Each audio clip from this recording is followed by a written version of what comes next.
네, 제가 말씀을 나눈 자리에 한 개 들고 온 것이 있습니다. 여러분들께 보여드리고 싶은데요. 이게 무엇인지 보이시나요? 네, 네, 감사합니다. 지갑입니다. 제가 가지고 다니는 지갑인데요.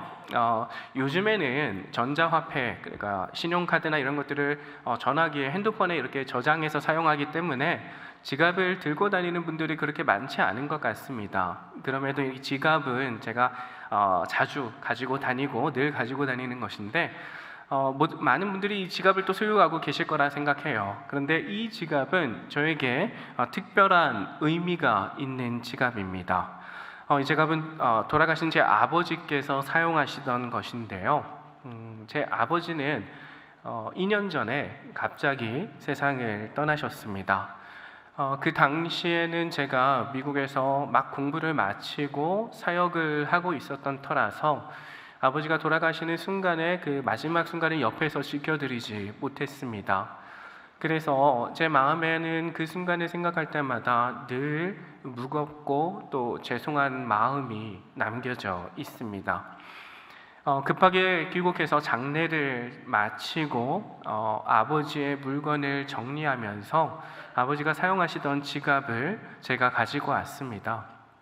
이 지갑의 모양이나 그런 것들이 제 취향이어서가 아니었고 또 이 지갑이 특별히 값어치가 나가는 것이기 때문이 아닙니다. 아버지께서는 늘 제가 의지하고 또 쉴 수 있는, 기댈 수 있는 쉼터와 같은 분이셨습니다. 시골에서 농사를 지으시니까 생활이 넉넉하지 않으셨어요. 그럼에도 불구하고 늘 저에게 무엇인가를 더 주기 위해서 그렇게 마음을 써주시는 아버지의 모습들이 저의 기억 속에 남겨져 있습니다. 그렇게 이 지갑을 볼 때마다 아버지의 그 따뜻한 마음들, 저를 향해 저에게 베풀어 주셨던 그 사랑의 마음들이 기억이 되고 또 힘든 일이 있을 때마다 그런 아버지를 기억하면서 기도하며 삶을 살아가고 있습니다. 제가 늘 가지고 다니는 이 지갑처럼 우리 사랑하는 성도님들 가운데에도 그런 물건들이 한 개쯤은 있지 않으실까 싶습니다. 사랑하는 사람이 나를 생각하며 준 선물, 또 혹은 저처럼 부모님께서 남겨주신 그러한 유품들, 이러한 물건들은 그 물건의 값어치를 떠나서 사랑하는 사람의 마음이 담겨져 있고, 그렇기에 이 물건들을 볼 때마다 그 사랑하는 사람들과 함께 나눴던 추억들을 떠올리며 미소 짓게 합니다. 오늘 말씀에 보면 가나안 땅에 막 들어간 이스라엘들을 향해서 하나님께서 주시는 말씀이 등장합니다. 근데 하나님께서는 이 이스라엘에게도 특별한 물건들을 세워서 하나님의 일하심을 기억하라 라고 말씀하고 있습니다. 그 특별한 물건은 바로 12개의 돌들인데요. 이 12개의 돌들을 통해서 이스라엘 백성들은 자신들을 인도하신 하나님, 자신들을 지키시고 보호하시고 공급하신 하나님을 기억하라 라고 말씀하고 있는 것이죠. 이스라엘 백성들에게 주어진 이 말씀은 오늘날 그리스도의 사랑으로 하나님의 자녀가 된 우리에게도 귀한 은혜를 전해줍니다. 하나님의 사랑으로 그리스도의 은혜 가운데 자녀가 된 우리는 삶의 자리에서 어떤 믿음의 자세를 가지고 살아야 할까요? 오늘은 그 믿음의 자세를 3가지로 나눠보고자 합니다. 먼저 우리는 백성에게 안식을 주시는 하나님을 기억해야 합니다. 오늘 본문에서 이스라엘 백성들은 하나님께서 행하신 놀라운 기적을 통해서 요단강을 건너게 되었습니다. 오늘 말씀에 기록된 요단강을 건너는 그 사건, 어떻게 기록이 되어 있나요? 먼저 3장 말씀에 보면 이스라엘 백성들에게 하나님께서는 언약궤를 맨 제사장들이 먼저 요단강에 발을 내디드라 라고 말씀하십니다. 이 요단강에 발을 내디더라 라는 말씀을 통해서 우리가 생각해 볼 수 있는 것이 무엇이 있을까요? 제사장들이 발을 내딛기 전에는 어떻게 되고 있었다는 거죠? 강물이 그대로 흐르고 있었다라는 것입니다. 흐르는 강물에 강물을 눈앞에 두고 말씀에 순종하여 발을 내딛었을 때 하나님께서 말씀하신 대로 강물이 갈라지는 놀라운 광경을 목도하게 됩니다. 하나님의 행하신 그 기적 가운데 이스라엘의 모든 백성들은 마른 땅을 건널 수 있었습니다. 이와 같은 사건은 하나님의 말씀이 성취되는 역사적인 사건이었습니다. 이스라엘 백성들이 그것을 경험한 후에 하나님께서는 여호수아에게 오늘 본문에서 말씀하시죠. 3절 말씀을 다시 한번 같이 읽도록 하겠습니다. 함께 읽겠습니다.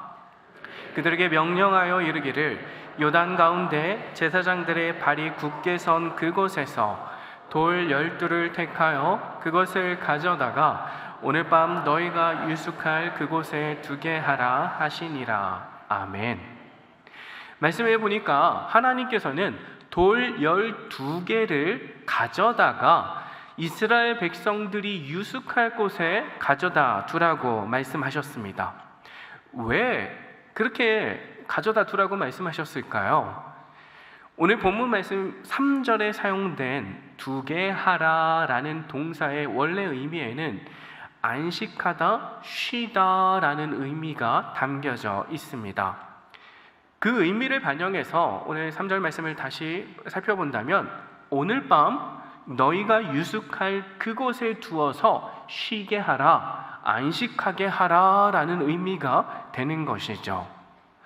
이 말씀을 살펴보면 돌들에게 쉼이 필요한가? 돌들에게 안식이 필요한 것인가? 라는 생각을 갖게 합니다.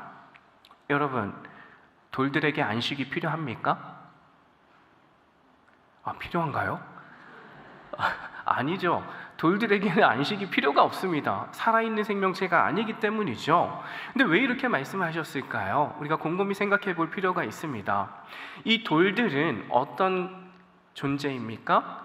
하나님께서 놀라운 기적을 행하신 현장에 있었던 물건입니다. 하나님이 행하신 기적, 놀라운 능력을 증명하는 물건이라는 것이죠. 약속의 땅을 눈앞에 두고 요단강에 막혀 멈춰진 그 이스라엘 백성들이 하나님의 놀라운 일하심으로 그 강을 건널 수 있었습니다. 그들에게 있어서 12개의 돌은 하나님의 살아계심을 증명하는 기념의 돌인 것이죠. 따라서 12개의 돌들이 이스라엘이 유숙할 곳에서 안식한다는 것은 하나님께서 그곳에 함께 하시니까 이스라엘도 안식할 수 있다라는 의미인 것입니다. 하나님께서는 지금 말씀을 통해서 이스라엘에게 안식을 허락해 주시는 것입니다. 우리는 왜 이스라엘에게 이러한 안식이 필요했을까? 상황을 좀 생각해 볼 필요가 있습니다. 오늘 본문에서 이스라엘은 어떤 상황 가운데 있었나요? 이제 막 광야 생활을 마치고 하나님께서 약속하신 가나안 땅, 젖과 꿀이 흐르는 약속의 땅으로 들어갔습니다. 약속이 성취된 것이죠. 기쁨과 감사, 이 놀라운 은혜 가운데, 설레임 가운데 이스라엘 백성들이 맞이한 것입니다. 그런데요, 그 약속의 땅에는 문제가 하나 있었습니다. 어떤 문제냐면 젖과 꿀이 흐르는 풍족한 비옥한 땅은 맞지만 그들을 대적하고 있는 가나안의 족속들이 여전히 그곳에 존재하고 있었다라는 것입니다. 이스라엘 백성들은 이제 앞으로 전쟁을 해야 합니다. 그리고 언제 자신들을 공격할지 모르는 위험한 상황 가운데 있는 것이죠. 그런 상황 속에서 이스라엘의 마음이 어땠을까요? 물론 신실한 이스라엘 백성들, 하나님의 놀라운 은혜 가운데 그것까지 온 이스라엘 백성들은 그래, 이제 우리가 이 땅을 차지하자, 담대한 마음으로 앞으로 일어날 전쟁들을 준비하고 있는 사람들도 있었을 것입니다. 그런데 모든 사람들이 다 그랬을까요? 그렇지가 않죠. 기록된 말씀들을 보면 연약한 이스라엘 모습들을 볼 수가 있죠. 하나님의 일하심과 인도하심에도 불구하고 끝까지 자신의 연약함을 드러내는 이스라엘 모습들이 있다라는 것이죠. 이러한 모습들을 볼 때 그러한 싸워야 할 적들을 눈앞에 둔 이스라엘은 걱정과 두려움도 있었을 것이라고 우리는 생각해 볼 수 있습니다. 싸워야 할 적들이 눈앞에 있을지라도 하나님께서 그곳에 함께 하시기 때문에 이스라엘은 안식할 수 있다, 안식하라 라고 말씀이 가르쳐주고 있는 것입니다. 사랑하는 여러분, 오늘날 우리의 삶은 어떻습니까? 죄인 되었던, 죄로 죽었던 우리는 그리스도의 놀라운 은혜와 사랑으로 하나님의 자녀가 되는 은혜를 받았습니다. 그리스도의 사랑 안에 있는 우리는 날마다 기쁨과 감사와 기대하는 마음으로 살아갑니다. 예배의 자리에서 뜨겁게 하나님을 찬양하고 기도하며 말씀 안에 아멘으로 응답하며 살아갑니다. 그런데 삶의 자리에서 우리의 모습은 어떻습니까? 기쁨과 감사의 모습 물론 있죠. 하지만 삶의 어려움들을 만나게 될 때마다 우리는 넘어지고 무너지는 연약한 모습으로 살아가게 됩니다. 삶의 복잡한 문제들이 끊임없이 우리를 괴롭게 하고 쉬지 못하게 하는 것이죠. 그럼에도 불구하고 우리가 잊지 말아야 할 진리가 있습니다. 그리스도께서는 우리를 위해 단번에 죽으셨고 우리는 그리스도 안에서 승리를 얻었습니다. 우리의 주인 되신 주님이 늘 우리와 함께 하시기에 우리는 그 주님을 의지할 때, 주님 안에 있을 때 참된 안식과 평안과 승리를 누릴 수 있는 것입니다. 삶의 자리에서 불안과 걱정이 우리를 넘어뜨리려 할 때 우리의 주인 되신 주님을 바라보는 저와 여러분이 되기를 소망합니다.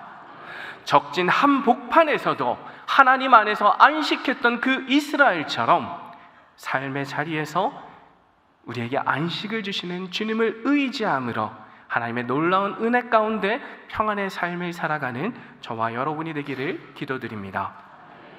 둘째로, 하나님께서 우리의 삶에 안식을 허락하신 분임을 알았다면 이제 우리는 약속을 완성하신 하나님을 기억해야 합니다.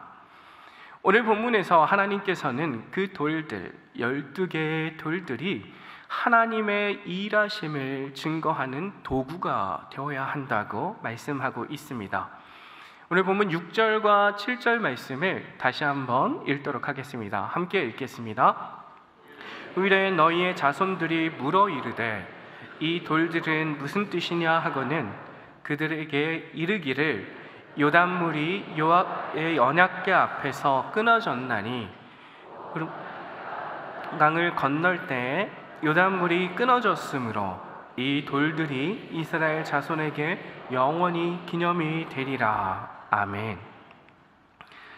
이 12개의 돌들은 단순한 물건이 아닙니다. 하나님의 일하심, 이스라엘에게 허락하셨던 그 약속이 성취되었음을 보여주는 증거입니다. 이스라엘은 어떤 사람들인가요? 하나님께서 모세를 통해서 애굽에서 구원하신 민족입니다.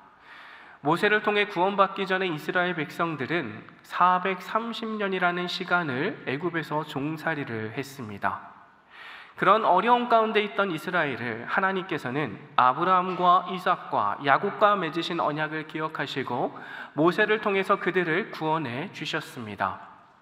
이스라엘이 애굽에서 나올 때 하나님께서 애굽 땅에 내리신 10가지의 재앙들이 있습니다. 그 10가지의 재앙들은 하나님이 단순히 애굽, 이스라엘, 하나님의 백성을 어렵게 한 애굽을 심판하시기 위한 목적만으로 주신 것이 아닙니다.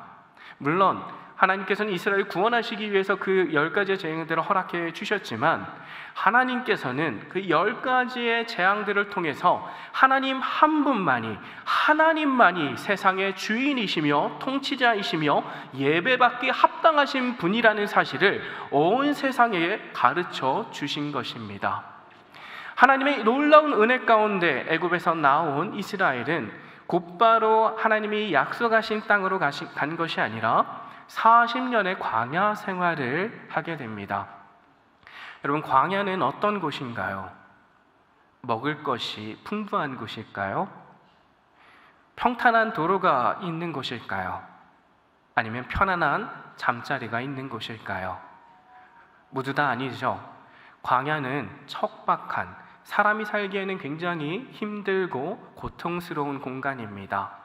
하지만 하나님께서는 그 광야의 40년의 시간 동안 이스라엘이 먹고 마실 것들을 공급해 주셨습니다. 또한 성경에 보면 이스라엘 광야를 지나는 그 40년의 시간 동안 이스라엘 백성들이 입었던 옷과 신발이 헤어지지 않도록 공급해 주셨던 분이 바로 하나님이심을 기록하고 있습니다. 놀라운 은혜 가운데 이스라엘은 척박한 환경에서 그들의 공급자이시며 그들의 보호자이시며 그들의 주인이신 하나님을 배울 수 있었던 것이죠. 그리고 마침내 40년의 시간이 지나 오늘 말씀에 기록된 것처럼 이스라엘은 하나님께서 약속하신 가나안 땅에 들어간 것입니다. 이 약속이 성취된 그 자리에 세워진 12개의 돌들, 이 돌들을 보며 이스라엘 백성들은 무슨 생각을 하게 되었을까요? 지난 자신들의 삶을 돌아보지 않았을까 생각합니다. 그 돌들을 보며 광야의 시간들에 함께 하신 하나님, 그들의 연약함에도 불구하고 먹을 것이 없어서, 편안한 잠자리가 아니어서, 목이 말라서 원망과 불평의 소리를 쏟아내던 자신들의 부족함에도 불구하고 내어버리지 않으시고 끝까지 인도하신 그 하나님의 은혜를 기억할 것입니다. 저의 이야기를 잠시 나누고 싶습니다. 전에 소개해 주셨던 것처럼 대전에 있는 한국침례신학대학교에서 소명에 따라 헌신된 학생들을 가르치고 있습니다. 학교에서 사역을 시작한 지는 이제 만 2년이 되었는데요. 2년 전에 이제 학교에서 사역이 결정되면서 급하게 미국에서의 삶을 정리하던 중에 제 아내가 저에게 이런 말을 했습니다. 여보, 자기가 학교에서 교수로 섬기는 모습들을 통해서 학생들에게 하나님의 살아계심이 전해질 거야. 아내가 저에게 그 말을 했을 때 마음이 울컥했습니다. 그 당시 상황이요, 급하게 모든 것들을 정리하고 돌아와야 되는 상황이라서 저 혼자 와야 되는 상황이었습니다. 마음이 무겁고 처음으로 가족과 떨어져야 하는 그 심정이 너무 힘들었어요. 그런데 아내가 그렇게 얘기해 주니까 얼마나 위로가 되었던지 저 혼자 울컥해서 아내에게 감사한 마음으로 이렇게 얘기했습니다. 여보, 너무 고마워. 참 마음이 힘든데 자기가 그렇게 얘기해 주니까 위로가 되네. 근데 정말 그렇게 생각해? 감동된 표정으로 제가 이렇게 물었더니 아내가 그래요.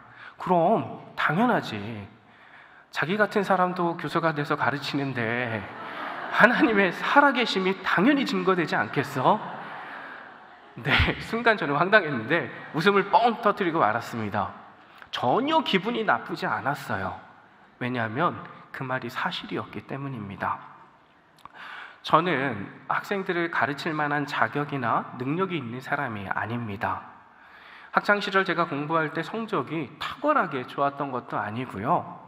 그렇다고 뛰어난 티칭 기술이 있는 것도 아닙니다. 단지 하나님께서 저에게 학생들을 가르치는 소명을 주셨고 또 공부할 수 있는 자리로 인도해 주셨습니다. 여전히 저는 두렵고 떨리는 마음이었었지만 하나님께서 인도하신 자리기에 순종함으로 소명의 자리를 걸어갔습니다. 공부를 탁월하게 잘했던 것이 아니기 때문에 공부하는 동안 얼마나 힘들었을까요? 스스로도 너무 힘들어서 내려놓고 싶었던 적이 너무도 많았고 또 타의에 의해서 내려놓을 수밖에 없는 상황들도 있었습니다. 하지만 하나님께서 그런 어려움의 순간들 속에서 힘을 주시고 또 피할 길을 주셔서 하나님께서 인도하신 자리에서 공부를 마칠 수 있었고 또 기회를 주셔서 학교에서 학생들을 가르칠 수 있는 은혜 가운데 살아가고 있습니다. 제가 그 자리에서 학생들과 함께 삶을 나누고 또 기도할 수 있다는 것 자체가 하나님의 살아계심에 증명되는 것이고 또 하나님의 얼마나 은혜로운 분이신지를 보여주는 모습입니다. 그렇기에 저에게 허락된 시간이 얼마가 될지 저는 알지 못하지만 하나님께서 허락하신 자리에서 허락하신 시간 동안 내 자신이 아니라 저 자신이 아니라 하나님 한 분만 남겨지기를 기도하고 있습니다. 사랑하는 여러분, 우리의 삶에서 기억되어야 할 것은 무엇일까요? 나의 노력과 애씀으로 만들어낸 결과도 물론 중요합니다. 하지만 하나님의 자녀된 우리, 그리스도의 사랑으로 값없이 은혜 가운데 하나님의 자녀된 우리에게는, 우리의 삶에는 내가 아닌 부족하고 연약한 나를 위해 일하시는 그 하나님의 이야기가 남겨져야 합니다. 우리의 삶의 자리에서 함께 삶을 나누는 사람들이 있습니다. 삶으로 함께하는 이들에게 내가 경험한 하나님, 나와 함께 하신 예수님, 나의 삶을 인도하신 그리스도를 나누는 저와 여러분이 되기를 소망합니다. 삶으로 전하는 하나님의 이야기를 통해서 깨어진 세상에서 안식하지 못하고 신음하는 영혼들을 주님께로 인도하는 한성교회가 되기를 간절히 소망합니다. 마지막으로 우리는 순종을 통해 역사하시는 하나님을 기억해야 합니다. 오늘 말씀은 여호수아가 하나님께 받은 약속이 성취되는 장면으로 마무리됩니다. 오늘 본문 14절 말씀을 함께 읽도록 하겠습니다. 함께 읽겠습니다. 그날에 여호와께서 모든 이스라엘 목전에서 여호수아를 크게 하심에 그가 생존한 날 동안에 백성이 그를 두려워하기를 모세를 두려워하던 것 같이 하였더라. 아멘. 하나님께서는 여호수아를 이스라엘 백성들 앞에서 높이시겠다고 약속하셨습니다. 그리고 오늘 본문에 기록된 것처럼 하나님께서는 그 여호수아를 높이셔서 이스라엘 백성들에게 존경을 받게 합니다. 이러한 존경은 이스라엘의 첫 지도자였던 모세의 생전에 그가 받았던 존경과 같습니다. 여호수아는 어떤 사람인가요? 모세의 뒤를 이어서 이스라엘의 지도자가 되어서 이스라엘을 가나안 땅으로 인도한 사람입니다. 그리고 그 가나안 땅에서 일어날 수많은 전쟁들을 인도한 사람인 것이죠. 이러한 위대한 업적 때문에 때로 우리는 여호수아는 정말 탁월한 능력과 리더십의 소유자구나, 여호수아에게는 뭔가 정말 특별한 것이 있구나, 이렇게 생각할 수 있습니다. 하지만 성경은 여호수아의 리더십을 그의 능력이나 재주에서 찾지 않습니다. 성경은 여호수아의 리더십이 그의 능력이나 재주가 아닌 하나님 말씀에 순종함에 있다라고 가르쳐 줍니다. 여호수아의 삶을 처음부터 마지막까지 살펴보면 순종이라는 단어로 요약될 수 있습니다. 모세의 명령에 따라 첫 가나안 땅을 정탐했을 때 갈렙과 함께 그 두 사람은 그 가나안 땅이 하나님의 약속대로 젖과 꿀이 흐르는 땅이며 그 땅의 민족이 거대하고 장대할지라도 하나님께서 우리와 함께 하시기 때문에 우리는 그 땅을 차지할 수 있습니다 라고 담대히 고백한 사람입니다.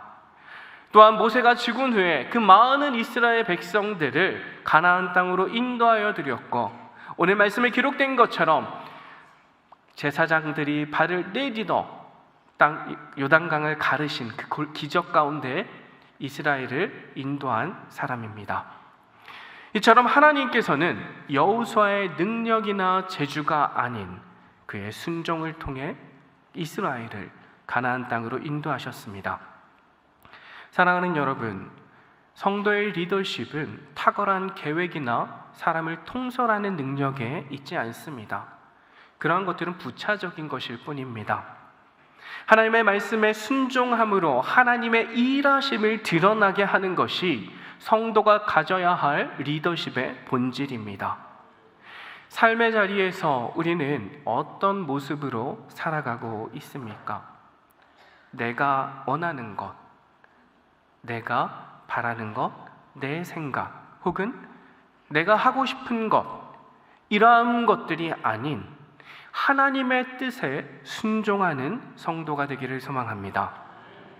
세상의 유혹이나 세상의 가치가 아닌 하나님의 말씀에 귀를 기울이고 그 음성에 순종하는 우리의 삶을 통해 이 믿음의 공동체와 지역사회에 하나님의 일하심이 증거화되는 그런 성도님들이 되기를 기도드립니다.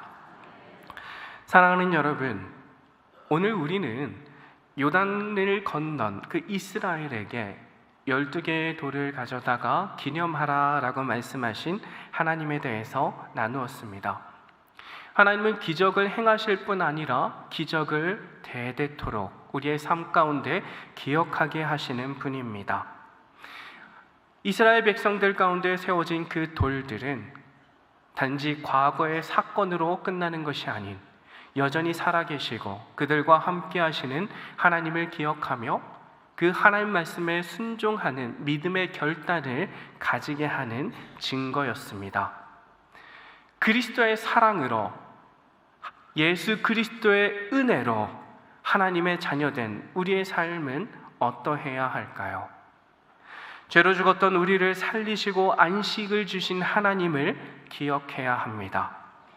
우리의 삶 가운데 베푸신 하나님의 은혜, 하나님께서 나를 위해 행하신 일들을 기억하고 그 믿음 안에 서는 저와 여러분이 되기를 소망합니다. 또한 우리에게 허락하신 그 말씀에 순종함으로 우리가 살아가는 삶의 자리에서 내가 경험한 하나님, 내 삶 가운데 참된 안식과 기쁨과 행복을 주신 그 예수님을 우리의 삶의 자리에서 만나는 사람들, 깨어진 세상 속에서 여전히 안식하지 못하고 불행한 그런 잃어버린 영혼들에게 전하는 한성교회 성도님들이 되기를 간절히 기도합니다. 이 시간 우리가 함께 찬양하도록 하겠습니다. 내 삶에 함께 하신 하나님, 나의 삶을 은혜 가운데 인도하시는 하나님, 그 주님의 길을 따르겠다고 고백하는 이 시간이 되기를 소망합니다. 안개 속에서 주님을 보내 아무도 없을 것 같던 그곳에서 손 내미셔서 나를 붙드네 길고 쓰러져 가던 그곳에서 주 말씀하시네 내 손 잡으라고 내가 곧 길이요 진리 생명이니 나 그 길을 보내 주의 위하신 곳 다른 길로 돌아서지 않으리 예수의 길 그 좁은 길 나는 건네 주 손 잡고 그 무엇도 두렵지 않네 주님 주신 약속 내게 있으니 세상의 길 그 험한 길 승리하네 성령으로 그 무엇도 바라지 않네 저 하늘에 내 소망 있으니 한 번 더 찬양하시겠습니다. 안개 속에서 주님을 보내 아무도 없을 것 같던 그곳에서 손 내미셔서 나를 붙드네 길고 쓰러져 가는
시간 나눈 말씀을 가지고 함께 기도하도록 하겠습니다.